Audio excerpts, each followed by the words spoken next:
আমাদের 2013 সাল থেকে আমরা সরকারি কলেজের বেসরকারি কর্মচারীরা আমরা জাতীয়করণের জন্য চাকরি জাতীয়করণের জন্য আমাদের নিয়োগের আগ পর্যন্ত আমাদের সরকারি স্কেল অনুযায়ী বেতন ভাতা কর্মচারীর জন্য না ছাঁটাই হয়। এই জন্য আমাদের দাবি দেওয়া এবং এই আন্দোলন শুরু। আমরা 2013 সাল থেকে শান্তিপূর্ণভাবে আন্দোলন সংগ্রাম করে চলছি। আমরা একেবারে বিনয়াবনত হয়ে আন্দোলন সংগ্রাম করছি।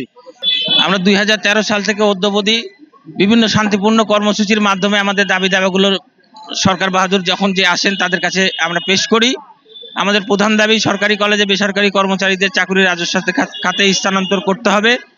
চাকুরির রাজস্ব খাত স্থানান্তর না হওয়া পর্যন্ত সরকারি বেতন স্কেলে বেতন এবং ভাতাদি প্রদান করতে হবে। সমস্যার শিকার হচ্ছি যে আমরা যে সরকারি কলেজে বেসরকারিভাবে কর্মরত আছি, আমরা মাত্র নামমাত্র বেতনে নামমাত্র পারিশ্রমিকে আমরা আমাদের নিজ দায়িত্ব নিষ্ঠার সাথে পালন করে আসছি। কিন্তু যেই জায়গায় সরকারি কর্মচারীরা নিয়োগ হচ্ছে একই পদে একই দায়িত্ব একই কর্মঘণ্টা, কিন্তু দক্ষতা এবং অভিজ্ঞতার কম থাকা সত্ত্বেও তারা সরকারি সুযোগ সুবিধা সহ বেতনও আমাদের চাইতে বেশি পাচ্ছে। সারা বাংলাদেশের 330টি কলেজের সরকারি কলেজের বেসরকারি কর্মচারীরা আমাদের চাকরি স্থায়ীকরণের জন্য এসেছি।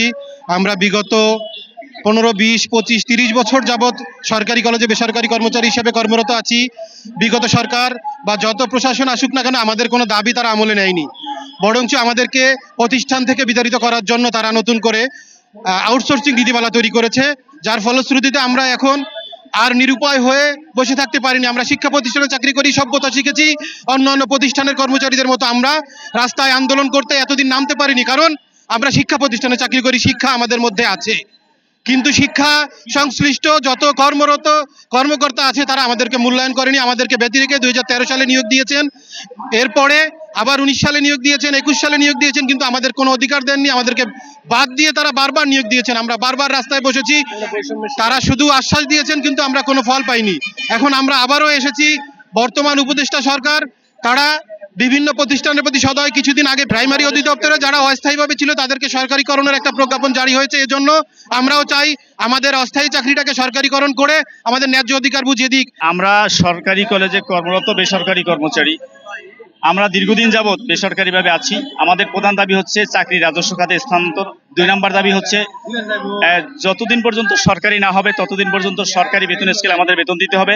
3 নম্বর দাবি হচ্ছে আমাদের কোনো কর্মচারীকে জানি, আমাদের কোনো সহকর্মীকে জানি কোনোভাবেই ছাঁটাই করা না হয়। আর এই দাবি আমাদের প্রাণের দাবি, এবং এই দাবির জন্য আমরা দীর্ঘদিন যাবৎ 2013 সাল থেকে অদ্যাবধি পর্যন্ত আমরা এই রাজপথে অত্যন্ত সুশৃঙ্খলভাবে শান্তিপূর্ণ কর্মসূচি দিয়ে আসছি।